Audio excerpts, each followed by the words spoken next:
uchikamura zvisina kana order ndogwadziwa musoro wangu uri kugwadza. Sorry mother. Sorry zvenyu.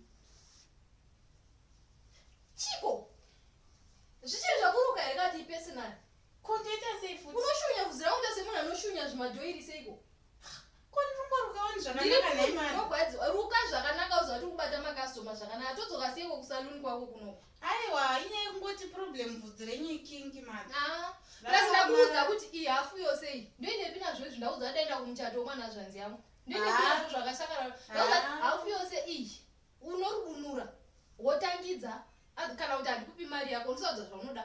Mother ndakuzokurovai manje. Ndoinepi nezvinhu zvakabhenda Ndakuzokurovai manje. Because tabvirira kubva kuseri muchingonditi waruka zvakadai muchimbochinja wana mapamba muchimboita washeni tichingokuteerera. handikupi mari Ndambotanga ndakanyarara aiwa ndakuzokurovai manje. Aiwa mari yangu ndoya munondipa mumubude kana kuti pa$10 yavanofanirwa kupa ndokupa 3 iwe 7 kana majaira kuitira vanhu vekusaluni izvozvo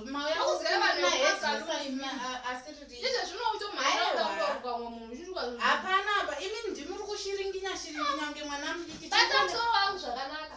mother akagarisika apanai toda kuenda kaisu tine mamwe maclients mungada kuzviita kunge ndimega client pasi panuka aiwa hazvina kunaka garei apa titokurukai.